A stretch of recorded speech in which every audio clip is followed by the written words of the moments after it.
Mesdames et messieurs, bienvenue dans cette édition de 19h de Niata TV et merci d'avoir choisi Niata pour votre source d'information. Voici les titres. Le gouvernement du Mali a payé sa dette extérieure en mars 2022. Le cumul des échanges à payer s'élevait à 205 milliards de francs CFA. Ce règlement a été possible suite à la levée des sanctions de la CEDEAO. Le Haut Conseil des Maliens de Côte d'Ivoire appelle à un règlement pacifique et par voie diplomatique la situation des 49 militaires ivoiriens retenus au Mali.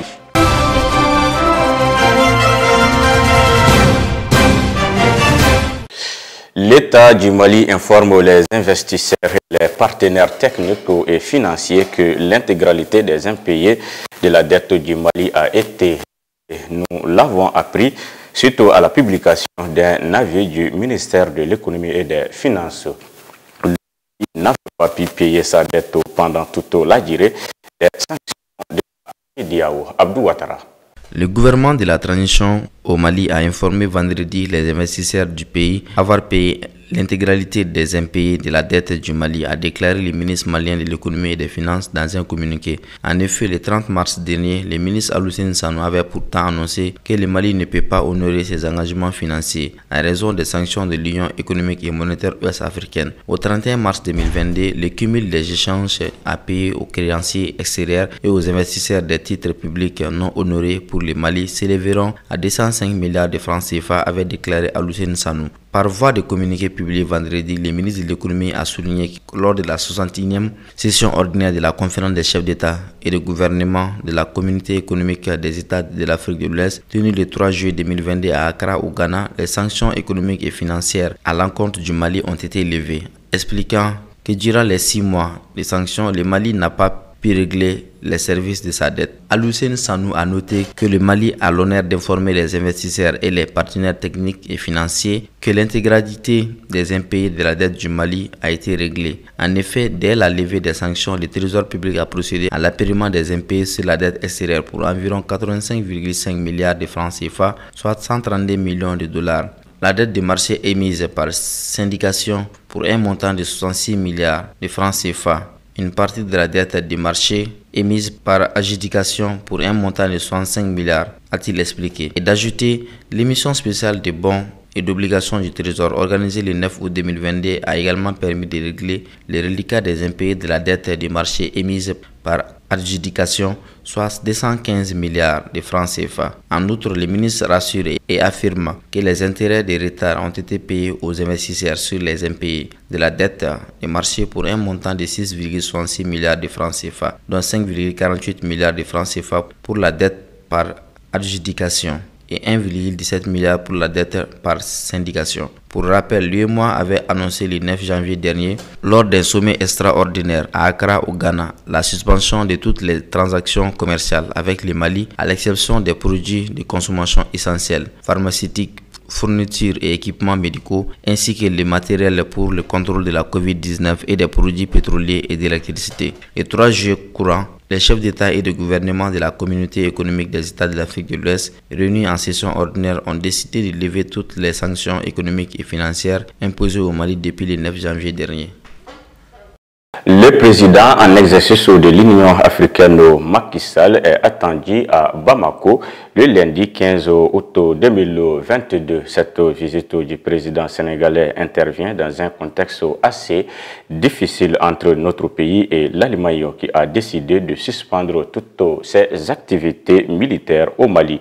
Pourtant, en 2022, c'est le président Macky Sall qui avait demandé à l'Allemagne de maintenir ses troupes au Mali, suivant les commentaires. Le président sénégalais Macky Sall, actuellement président en exercice de l'Union africaine, sera en visite officielle au Mali à partir du lundi 15 août, a déclaré vendredi à l'agence Anodoli une source concorde à la présidence de la République du Mali. Il s'agira d'une visite de travail de 3 heures de temps, a expliqué Anadoli, la même source. Notons que c'est la première visite de Macky Sall au Mali depuis la prise de pouvoir par le colonel Assimi Goïta en mai 2021. Cette visite est annoncée au moment où l'Allemagne a décidé de suspendre jusqu'à nouvel ordre la majeure partie de ses opérations militaires au Mali dans le cadre de la mission de l'ONU, la MINUSMA, mission multidimensionnelle intégrée des Nations Unies pour la stabilisation au Mali. Le gouvernement malien a encore une fois refusé d'autoriser un vol prévu aujourd'hui qui devait assurer une rotation de personnel, a déclaré vendredi la ministre fédérale de la Défense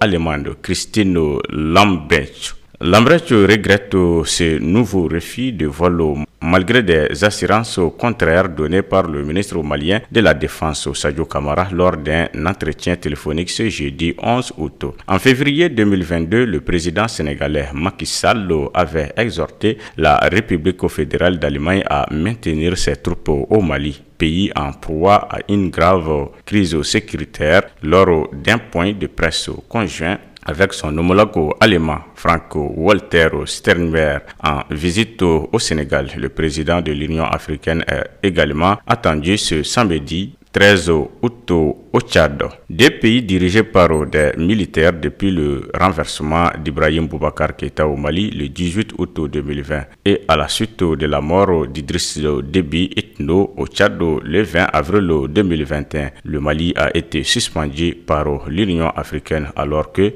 le Tchad ne l'a pas été. Le secrétaire général des Nations Unies condamne fermement l'attaque terroriste perpétrée contre l'armée malienne à Tessito dans la zone des 3 frontières avec le Burkina Faso et le Niger. Antonio Guterres, sa déclaration a été lue par son porte-parole. Il a exprimé ses condoléances aux familles des victimes et au peuple malien. Abdou Ouattara. Le Mali a fait état d'un bilan de 42 morts et 22 blessés dans les rangs de son armée lors d'une attaque terroriste survenue près de la ville de Tessita. Le groupe terroriste Daesh est accusé d'être à l'origine de cet attentat. Antonio Guterres a condamné fermement l'attaque terroriste contre les forces armées maliennes à Tessit dans la région d'Assongo le 7 août qui a fait un bilan lourd, a indiqué Stéphane Dujarric, porte-parole du secrétaire général lors d'une conférence de presse à New York.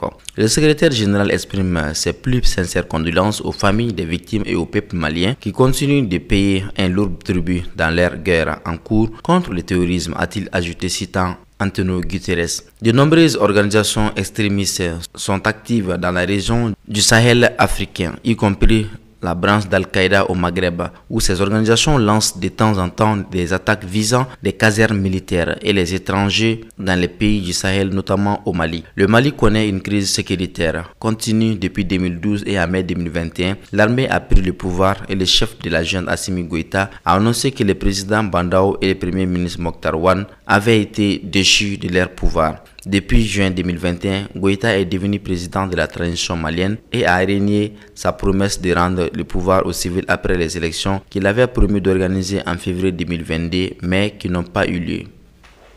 L'affaire de la défunte Djogé Siribé continue d'alimenter les débats. Ce soir, nous écouterons la version du vice-président du RMFP, un mouvement anti-esclavagiste Amélie Soniké.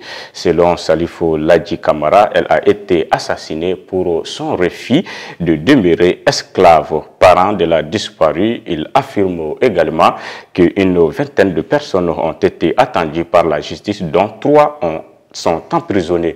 Nous l'écoutons pour plus de détails. Assassinat intervenu le vendredi 29 juillet 2022 dans l'après-midi. Et cet assassinat fait suite à un kidnapping dans son champ le vendredi vers 13h-14h et qu'après après l'avoir assommé, il l'a amené dans la brousse pour l'assassiner, la mutiler, la couper à morceaux et tenter de brûler son corps. Et ils ont mis ses restes dans un sac et allaient jeter dans la mare. Ce crime horrible, ce crime barbare, inhumain, qui a été perpétré à Lani, n'a pas fait suite à autre chose qu'à son refus, le refus de Diogou Ladji Sidibé de demeurer esclave.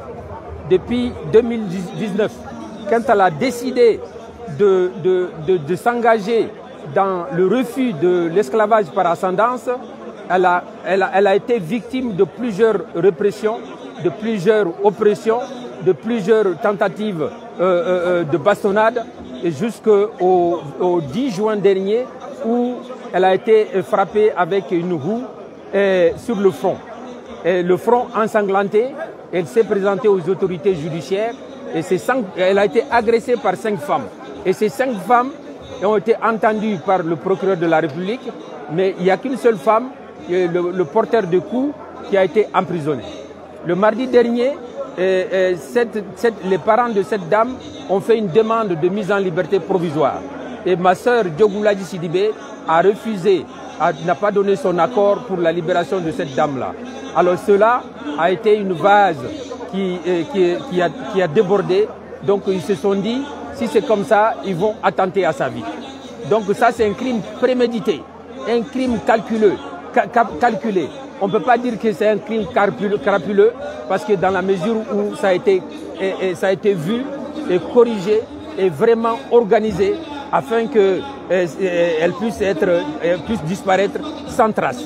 Mais malheureusement pour ces gens-là, malheureusement pour les sanguinaires assassins esclavagistes de l'ANI, le corps de ma sœur Diogou Ladji Sidibé a été retrouvé dans un sac, dans une mare d'eau. Et ce corps a été mutilé et ils ont tenté de la brûler, mais heureusement le feu n'a pas pris. Il y a eu 29 suspects qui ont été arrêtés. Et ces 29 suspects, il y a 3 qui ont été envoyés en prison. Et le reste, ils ont été retournés vers la gendarmerie. Et dans la journée d'aujourd'hui, le juge va continuer ses investigations. Et tous ceux qui seront, suspectés, tous les éventuels criminels seront arrêtés et traduits et amenés dans les prisons. Donc nous sommes là aujourd'hui pour non seulement manifester notre mécontentement et appeler le gouvernement du Mali, Monsieur le Président Assimi Goïta, pour lui dire que le Mali est le seul pays en Afrique où on continue de tuer les gens pour le refus de l'esclavage par ascendance. Le Mali est le seul pays où les gens sont privés de tout, sont privés de leurs champs, sont privés de l'eau potable, sont privés de leur village. Le Mali est le pays où nous avons 2800 réfugiés. Et ces réfugiés venant de Keynara, venant de Bamarabougou, venant de Crémis, qui sont dans des villes éparpillées dans le Mali. Ce sont des réfugiés forcés, des déplacés forcés. Monsieur Assimi Goïta, nous vous appelons à revoir les conditions de vie de ces déplacés. Et vous devrez faire en sorte que le gouvernement malien prenne en charge le retour de ces réfugiés dans leurs familles respectives. Le Haut Conseil des Maliens de Côte d'Ivoire s'est prononcé sur l'affaire des 49 soldats ivoiriens retenus au Mali. Il souhaite un règlement pacifique et par voie diplomatique de la crise. À cet effet, un communiqué signé du nouveau président du Haut Conseil des Maliens de Côte d'Ivoire, Moulay Aïdara, a été lu par son secrétaire général à l'immeuble du Mali au plateau. Suivant les commentaires avec Abdou Ouattara.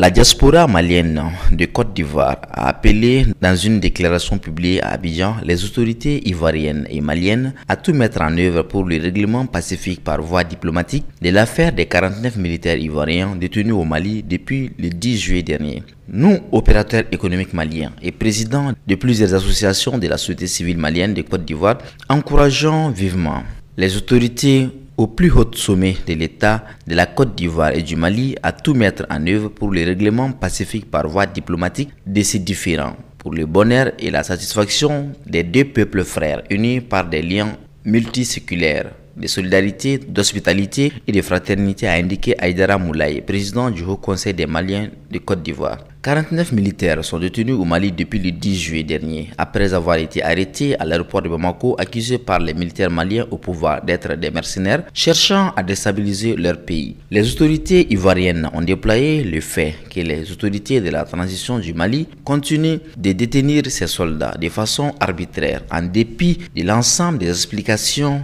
et des preuves fournies pour attester du caractère légal et régulier de leur mission. Pour le règlement de l'affaire, le Togo a offert sa médiation. Au nom de la communauté malienne résidant en Côte d'Ivoire, nous adhérons entièrement à l'initiative diplomatique prônée par les autorités ivoiriennes et maliennes pour la résolution de ce malentendu causé par certaines incompréhensions. Nous apprécions valablement et positivement la mission de médiation togolaise, a indiqué Aïdara Moulaye, président du Haut Conseil des Maliens de Côte d'Ivoire. Il félicite en outre les efforts consentis par Robert Dussey, ministre des Affaires étrangères et de l'intégration du Togo, pour avoir entamé les premières démarches de bon office en effectuant une visite d'amitié le 18 juillet 2022 à Bamako, où il a été chaleureusement accueilli par son excellence le colonel Assimi Goïta, président de la transition malienne, chef de l'État. Le président du Haut Conseil des Maliens de Côte d'Ivoire a salué l'hospitalité légendaire dont jouissent les millions de Maliens qui vivent en paix et en parfaite harmonie avec leurs frères